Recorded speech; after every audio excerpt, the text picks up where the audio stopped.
All right, guys, how cool is this? Our next guest is headlining his first pay-per-view in Rio for a chance at the UFC flyweight title. Joining us live from Brazil, Astro Boy himself, Steve Erceg. Welcome back to Submission Radio, man. How are you? Hey, good. How you guys?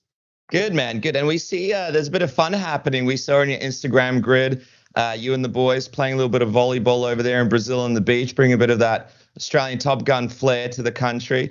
I mean, it's pretty crazy, man, right? You're fighting for a UFC title in just under a year of being in the UFC. Unreal, dude. We know it was your goal, but how crazy does it feel for you that, hey, we're actually here? Yeah, no, it's still like a big whirlwind. Seeing my face on posters and seeing promos and all that sort of stuff. It's crazy that it's here, but I'm fully prepared for the moment. How exactly did the UFC come to you with this opportunity? It kind of seems like you capitalized sort of, in the perfect moment.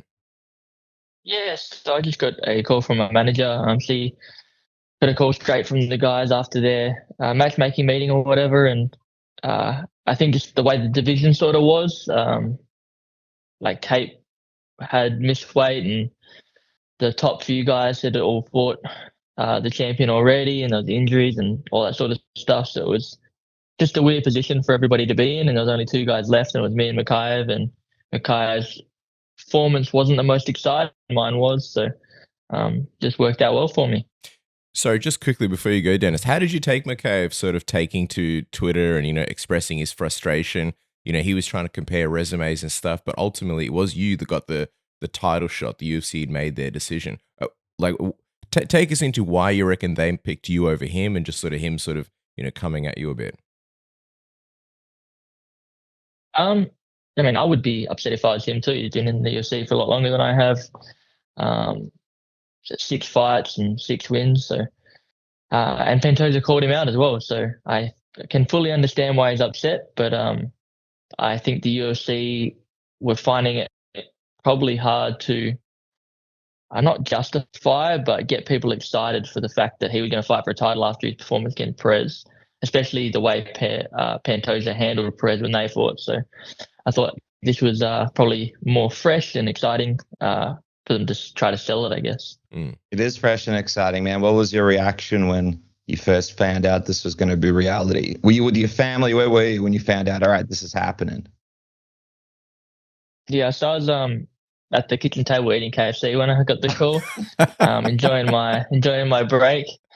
And then, my reaction was sort of laugh because 2 reasons, I guess. One was Dad sort of predicted the fact that he thought I might get the call, and I called him an idiot. So I thought I probably owed him an apology. And the second was I didn't know if I should throw out the KFC or finish it. And ultimately, I decided to finish the 3-piece feed. A very wise decision. You it's like you just got a title shot, and you're just like, KFC, just like the ad. I don't care. That's it. I love it. It'd be funny if you were just like in the drive-through, you paid, and they're like, drive through to the next window, and then you get the call for this title shot. You pull up, and you're like, never mind, and just like speed off. They're like, what was up with that guy fighting for the UFC belt? You mentioned to our friend Nick Walshaw at Fox Sports that this feels a little bit like a Rocky moment to you. Just break that down for us, man. The meaning and the symbolism of this one.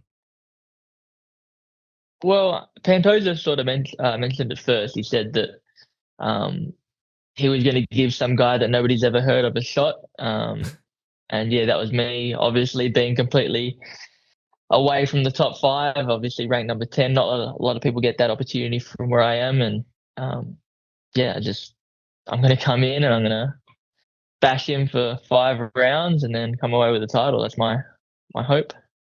The Perth Italian stallion. Because you're an Italian background, right, Steve? Yeah, Croatian and Italian. So that movie, did you go back and watch that first one again before this fight happens, or are you planning to, just to get that vibe going? So I did go back to see if I could find it, but I had to pay for it, and I'm thick skate, so I didn't want to spend that money. I feel like that's the real Rocky story. It's like before the UFC belt, I couldn't afford this movie. It was $4.99, and that was just too steep. And now I can watch it twice, or once and a half at least. How you doing? My TV's not working, you know. Just quickly before we move on to Pantoja, man, obviously you're having this dream run in the UFC. Do you remember when the first time you had that dream enter your mind of, hey, one day my dream is becoming a UFC champion? Because I remember for me, it was when I first started watching UFC way back in the day before I knew I had no talent. Be like, oh, maybe one day, become a champion. Obviously that never happened for me, but now it's happening for you. So when did that first enter your mind? I definitely started dreaming and thinking about it when I started training. I don't know why. I think a lot of people have big aspirations and big dreams, and I just one of the guys that seemed to be able to follow through and stick with it. But, how old were you? Know, how old were you? Since I started, I guess. Yeah, how old were you? I started training when I was 14. I had a small hiatus after a year, I think, of training. It was more of a martial arts gym at the time, so we're doing a lot of katas and things I didn't find super interesting, so I went away from it. My dad sort of stuck with it and started coming home telling me about all the rear naked chokes and sparring he'd been doing, and I was confused as to where that was when I was there, and so I had to come back. And so probably from 16 onwards, I've been consistent. Did that strengthen your bond with your father? Because in a way, it's like he almost brought you back to mixed martial arts, right? Or at least martial arts in general. I think our bond's been pretty strong. I guess since I was born. But well, I just mean, like, does it feel like you've kind of been on this journey together, like, especially just because, like, he kind of, I wouldn't say push you to go back, but like kind of maybe, planted those seeds. Yeah, no, definitely. It is cool to be on the journey together. He has been here the whole time, and he's done a lot of things to help me out, like taking the classes and a lot of things that I wouldn't be where I am today without him, for sure. Mm. And he was locking in rear naked chokes in what sounded like a karate class back in the day. Got to give him something for that. Those 5-year-olds didn't know what was coming. Yes, I've been choked a lot. Let's put it that way. Have you ran into Pantoja yet by any chance while you've been in Brazil?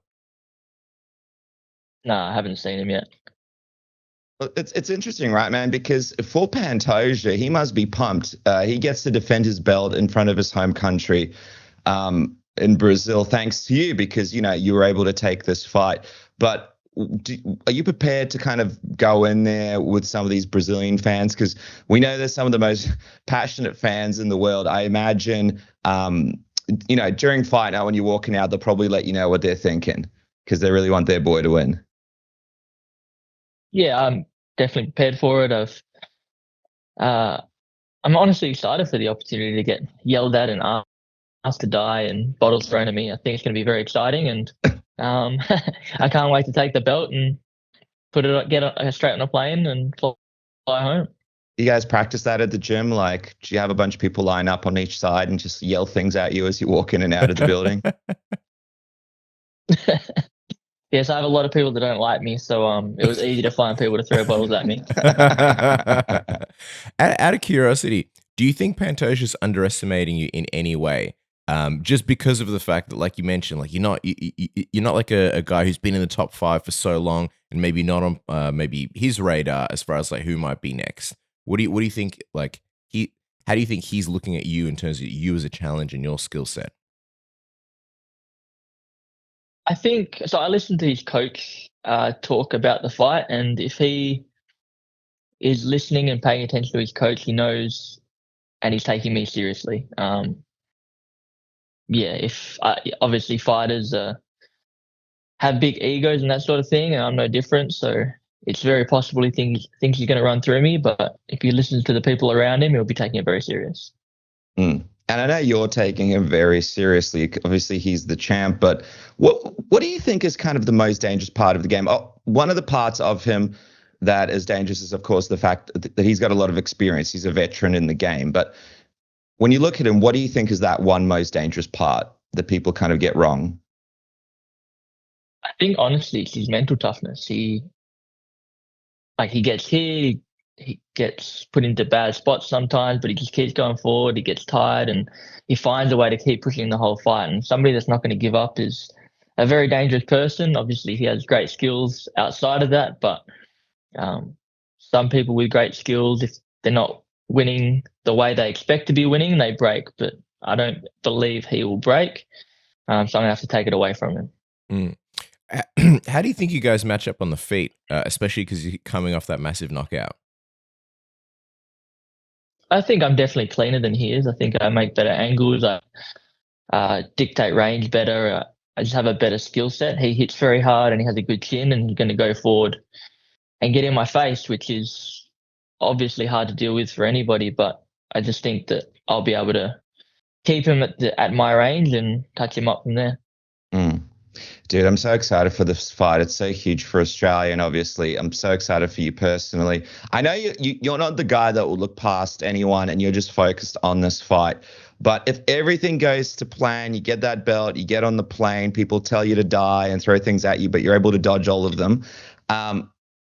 Perth, is that the plan, to fight in Perth in August? Yeah, definitely. I have a lot of people that have supported me for a long time, and I definitely want to bring the show and bring the belt back to Perth and give them something to cheer for at home. That'd be sick, man, because it's like another guy, obviously from the region, that can like main event shows and obviously like, represent the country. I was chatting to a mate last night actually about like MMA and Aussie MMA, and even like the people that people are looking at as like contenders and possible, stars from Australia like 10 years ago, and the landscape's changed so much. What does it mean for you to potentially be like one of the new faces of Australian MMA, as a UFC champion?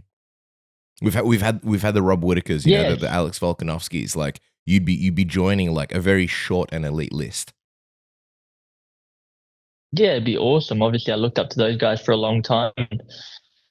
It'd be great, not just for me, but I imagine other people from Perth, especially, to see somebody from Perth become a title holder and all that sort of stuff, especially because growing up in the sport, people would tell me that I had to move to Melbourne or I had to go overseas, and you can't do it from Perth. It's too small. And to sort of prove everything I've thought right over the years, and that we have the infrastructure and all the skills and resources in Perth, that'd be great. Yeah, 100%, man. Speaking of resources, when it comes to resources for your equipment downstairs, you got to make sure that you go with the best for your, knee knockers, your golden nuggets, your thigh slappers, whatever you want to call them. Our good friends at Manscaped refer to them as the boys. Not every man has children, but every man is responsible for their 2 boys below the waist. When your little guys have more hair than they need, trust Manscaped for all your grooming dreams. And hey, everyone knows how scary it can be when going in for a close shave below the waist.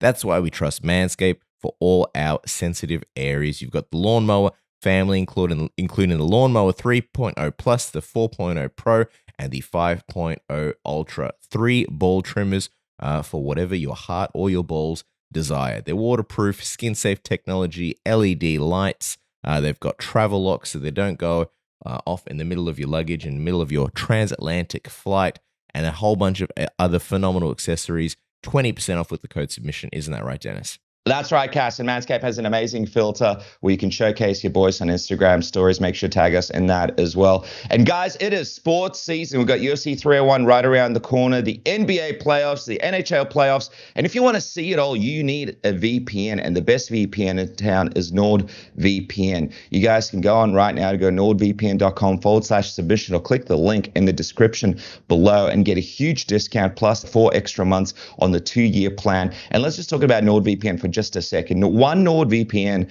account can be used up to 10 devices, which is absolutely crazy. It's as cheap as the price of coffee per month, and you guys can experience the fastest VPN in the world. NordVPN has threat protection, which protects you from viruses and malicious malware and phishing sites when you browse on your phone. And there's nothing worse than when you connect to a dodgy Wi-Fi connection and somebody takes all your credit card information, especially at this time of the year. And of course, it changes your location, so you can experience all the streaming movies and get rid of all the geo-blocking so you can really experience the internet for the best way. So go to nordvpn.com/submission right now and try this exclusive deal for free. It's risk-free with Nord's 30-day money-back guarantee, the best app in the game. Try it today.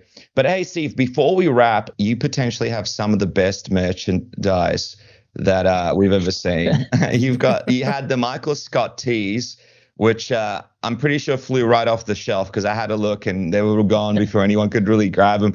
Who came up with this brilliant idea, man, this whole Michael Scott thing? I don't know who first came up with the idea, but it just all over the internet, everywhere. I think I get more lookalikes than anybody else, it seems. But Michael Scott is the one that people seem to run with the most, and my manager thought it'd be a great idea to put it on a t-shirt, and I love the idea, and we went with it. By the way, if you get this belt, is the idea to get Steve Carell to Australia for this August card to sit ringside? Is that something that we should be looking at? That would be amazing if it happened. I'm not making any calls. I don't think I'm that important yet that I can get those people's number, but if somebody does for me, I'd be very grateful. All right, man. As we wrap up, a quick prediction. Pantoja, super tough. A lot of his fights go the distance, like you mentioned. Very, very experienced. A guy that uses his mental game very much in that ring to sort of outlast and outthink his opponents. How do you see this one going? What's your sort of prediction for how you win it? My prediction is that he's very tough. I'm going to obviously go out there and try to finish him, but in all likelihood, it goes to a decision, and I win a dominant decision. Awesome, man. We can't wait. Guys, make sure to follow Steve at Erceg Steve on Instagram and watch him in action this weekend headlining UFC 301. Thank you so much for the time, Steve. Appreciate it, man. Thank you very much. Great being on here.